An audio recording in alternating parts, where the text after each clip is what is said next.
Thank you, Bully.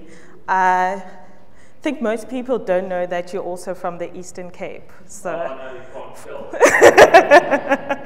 hi everyone. I am ZIZIPHO Dilimeni, sorry, and I'm originally from Port Elizabeth, now known as Nelson Mandela Bay Metro. But today I'm not here to speak about my lovely town and the lovely people that come from the town. I'm here to speak about the most important person in my life, and this person has had such a great influence in my life, and that person is my mother, ZIZIPHO Dilimeni. Now, a direct translation of my mother's name is Enough Girls, and Ndombi meaning girls and Zanele meaning enough. And I couldn't have found a better word that could describe my mother than saying that she's enough. She's Xhosa, and you know how Xhosa women can be like. They walk into a room and she's loud. She is brutally honest, and she's a mother to everyone. And this is a picture of my family, and that's me right over there, and center, mommy in the middle, and her faves, the boys. My mother doesn't like going anywhere with me. She prefers going with the boys because she claims that she overspends when she's with me, but it's usually the other way around. So one day, she's with my brother, Kanyiso, and they're at the petrol station. So then the petrol attendant comes to them, and then, okay, he's pouring petrol into the car, and my mom goes, "No, wait, Kanyiso, you must wait." So my brother's like, "Why? Did you leave your card? What's wrong?" And he goes, "No, I don't earn e-bucks from this petrol station." So you can imagine how embarrassed my brother is feeling right now. And so he tells the petrol attendant guy, "No, thank you." And my mother, being my mother, she goes as far as calling the guy and saying, "Sorry man, Booty, you should go work at Engine Garage." That's where I'm going. So that's the type of person we deal with each and every day. I feel like she has such an interesting life, and she has new stories every day. How in a small town? I don't know. But one thing that I noticed is that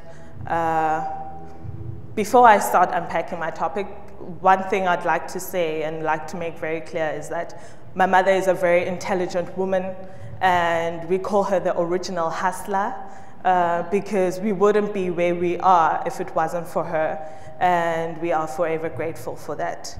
But whenever I try to explain what a strategist is or does, my explanation is constantly followed up by the question, "Yes, so what do you do in Cape Town except spend my money?" And so if you know my mother, when she's not quite sure about something, she diverts. So I immediately picked this up, and I was like, okay, she's clearly not getting this. And so I asked her, "Can you further explain to me what I just said to you? Did you digest it?" And she goes, "Of course I did. You do something with arts, right? You draw, and then you put it into your computer. So that's arts and media, and that's all I need to know." But her response represented a wider issue here for me. The issue that the arts and the creative industry is not seen as a career amongst Black society. And that, like most of my peers, my mother really has a tough time understanding what I'm studying to become. So Black parents will tell you to take mathematics and physical science as your main subjects. And let me tell you, I have never had to solve for X a day after I matriculated from Alexandra Road High, so that was quite useless. But then it's the whole perception that success is being a doctor, it's being a lawyer, or it's being a pilot.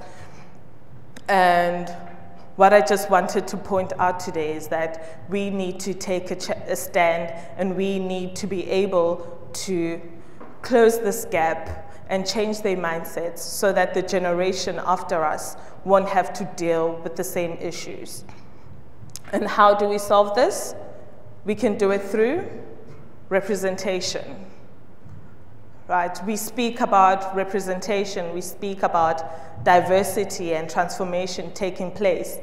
But to be honest, diversity and transformation is taking place in institutions like Red and Yellow, like Virga, like AAA. All of this is not accessible to the African child. They cannot dream as far as going into the industry because they're not quite aware of it. So what we need to do is go back to the communities and tell our stories and educate them and create awareness of what the industry is. And one thing that I'd like to say is that transformation doesn't take place at the workspace, but it takes place in a child's earlier life development. So that's where we need to go back to and educate them about the industry.